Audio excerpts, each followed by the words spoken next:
গেল, তোমার এস মুছে গেল। Hi friends, welcome to my channel Mampi's ব্লগে।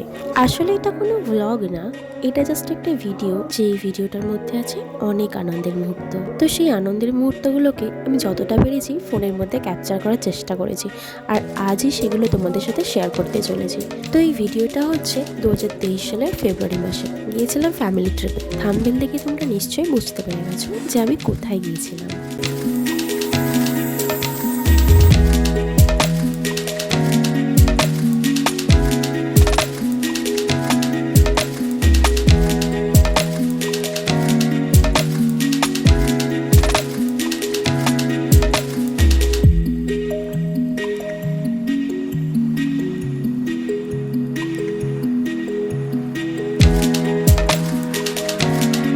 কার মতে কি বলে জানি না, তবে আমার মতে বলে এরকম সমুদ্রের ধারে দাঁড়িয়ে প্রকৃতির মনোরম দৃশ্য দেখতে ভীষণ ভালো লাগে।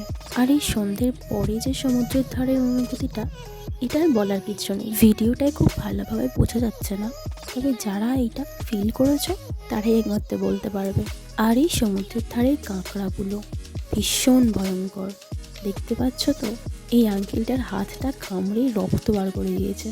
আর এইখানে যে এত এত জিনিস বিক্রি হচ্ছে, তোমার দেখলে মন জুড়িয়ে যাবে।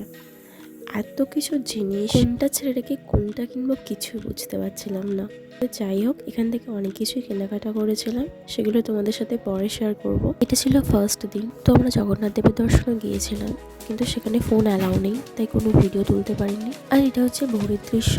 ভোরের দৃশ্যটাও খুবই মনোরম, যারা গেছো তারা হয়তো বুঝতে পারবে। আর এখানে দেখো, আমরা ওয়েট করছি কখন সূর্য উঠবে, বাট সূর্য ওঠার আমাদের কপালে নেই। প্রতিদিন রাতে আমরা তাড়াতাড়ি ঘুমিয়ে পড়বো, যাতে সকাল সকাল উঠে আমরা সূর্যটা দেখতে পারি। সমুদ্রের ধার থেকে যে সূর্য মামাটা উঠবে গোল থালার মতো। আমরা ছোটোবেলায় গিয়েছিলাম, তখন দেখেছিলাম, তখন অতটা মনে নেই, বাট এখন যখন দেখতে চেয়েছি, বাট এখন দেখতে পাইনি। তো যাই হোক, এটা ছিল আমাদের লাস্ট দিন, যেদিনকে আমরা বাড়ি ফিরবো। খুবই মন খারাপ ছিল, আবার বাড়ি ফিরতে হবে, কিন্তু কিছু করার ছিল না, যেতেই হবে। মনে দুঃখ নিয়েও হাসি মজা, কিছুটা দুঃখ সব মিলেমিশে কাটালাম। তো সকালবেলা আমরা ভালোভাবে সমুদ্র দৃশ্যটা অনুভব করে এখান থেকে বেরিয়ে পড়ি বাড়ির উদ্দেশ্যে। তো এই ছিল আমার ফ্যামিলি ট্রিপ। তো তোমাদের কেমন লাগলো অবশ্যই জানো, ভালো লাগলে একটা লাইক করো। তো দেখা হচ্ছে নেক্সট কোনো ভিডিওতে। চলো, বাই।